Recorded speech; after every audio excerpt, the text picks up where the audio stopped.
This is Wakya now, and behind me are some tombs that were carved into the side of the mountain. We'll start our tour down at the base of the mountain, and I'll show you how to get up here. I'll show you the tombs, and then I'll talk about a little of the history along the way. So behind me is Kyonembo no Ohaka, Kyonembo's grave. That way is Tempyo no Yu, the public bath in Wakya. That's the hospital, Wakya Hospital. And 650 meters that way are the caves. They're graves dug into the hillside that look like caves. Long ago, rich rulers of this area were buried in those man-made caves or graves. 650 meters this way. Also along here somewhere was where Kyonembo lived. Kyonembo was a priest. It was at a time when there was lots of famine in Japan. Lots of people starving because of, a lot of times it was cold summers. They said that there were icicles in the summertime. And because of that, there were crop failures. Back then they didn't have any large system for getting food to people who didn't have food. Kind of an exchange system that we might have now where you can ship food from another prefecture to an area that doesn't have it, and vice versa. I think Wakya, the town I live in, has a sister city or sister prefecture agreement with other places where if they're in danger, they'll send supplies to that town or that city or that prefecture, and vice versa. So along here is a little creek. This is the kind of stone that the mountain is made of. You can probably see that the river has eaten into the stone of the mountain. Somewhere around here, I think maybe up this road behind me is Kyonembo's house, but I'm not sure. And here's another turn sign, 400 meters to the caves. I don't know what that is, and I think that's a yoko or side. I don't know. This is a hole, so maybe holes in the side of the hill.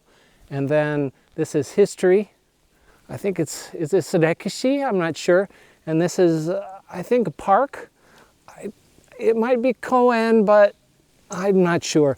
And Kokoyori from here further on, 400 meters is that place. And we've got some little stones here right next to it. This says horse. I think these are memorials for horses who have helped in the cultivation of the land around here, maybe for farming. Horses, of course, are very helpful when pulling a plow, getting stones out of a field. I think it's just hey, thanks horses for helping us. Here's a stone to commemorate your service. So we've got quite a steep hill here. There's a sign behind me, and it's showing information about the historical find 1,200 years ago in the Kofun era. This is just a note. This sign says this site is from the Kohun Jidai or era, but the Kohun Jidai is actually from 300 to 538 AD. But I was told that this site is from 600 to 800 AD, so after the Kohun era. Maybe I'm wrong? In Meiji 37, the 37th year of Meiji to the 41st year of Meiji, they dug out 175 graves in this mountain. There's other stuff there, but it's a little bit too dense for me. I might be able to figure out some of it. It's just pictures of the area, pictures of a grave, the inside of one of the graves, and some of the things that they found. Tombo Dama, which is made of glass, a little ball made of glass that's currently sold here in Wakya. Kohaku is a kind of stone, Mizubishi crystals, I think, and Meno, which looks like some sort of bone or ivory, perhaps, with holes on the end here that are maybe for necklaces.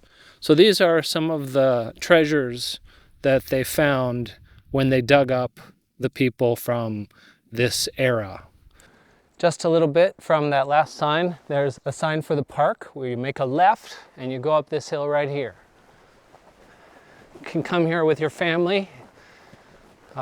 Quick day trip to Walkia and see lots of these different small spots.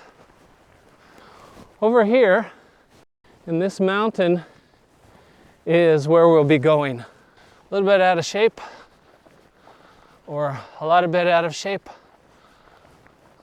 Here we are, the park's entrance. There we go. Oh, and the toilet, it's closed it looks like. I was hoping to use the restroom. You can park here, it's a nice parking lot, and then right up there through the snow are the caves. No other footprints here, so I'm the first since the snow last night. Relatively a short walk from the parking lot is the first grave.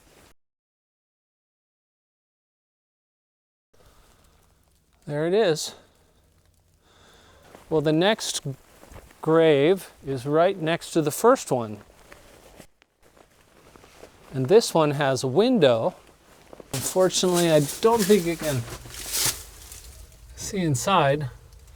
I have a small little pocket knife light right there. Let's see if that does anything. No, it doesn't do anything. Nothing at all. Let's wipe that off so you can see. So here's the entrance. We just came here, we're right here. We came up to this, which is the window, and it goes in and the burial chamber was there. Here's some smaller graves. You can't walk into these. One. An even smaller one. To preserve the history of this area, don't go in here. Please. Here's another one. And yet another. All of these were dug into the hillside. And another. And this is very shallow. And this is the kind of stone, I guess it's easy to bore into the mountain, this kind of stone here. Looks almost like concrete. Volcanic ash, accumulated over years, compressed into rock, worn away by water, easily dug into.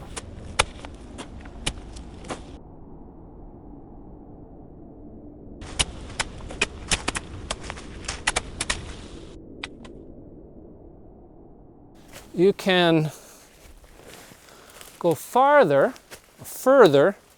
and there's another one there, and another grave over there, probably several all through this hill.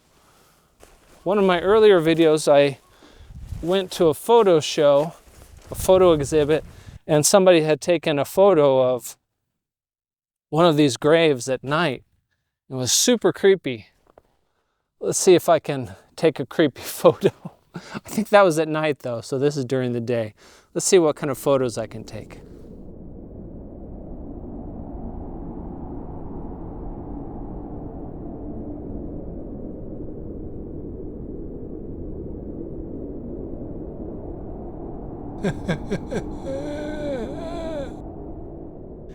This kind of thing reminds me of a science fiction book I read. Was it The Roman Soldier?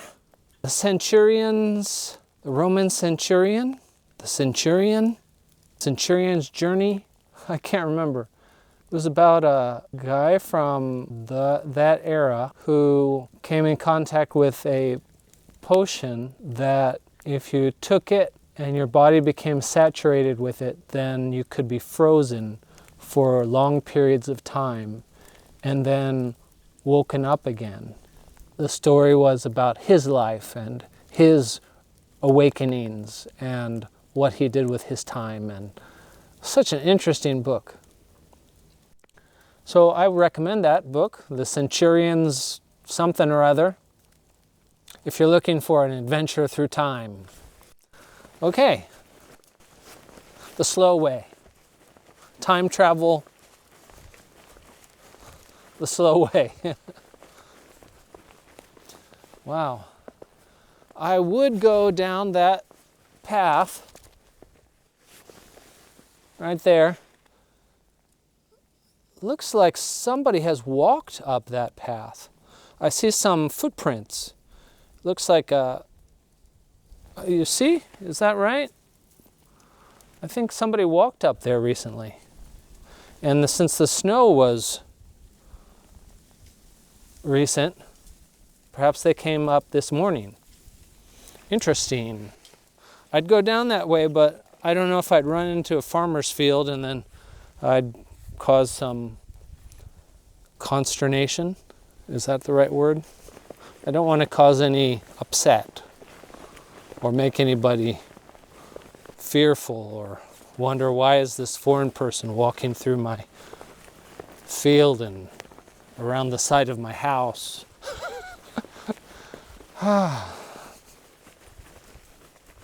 Yeah.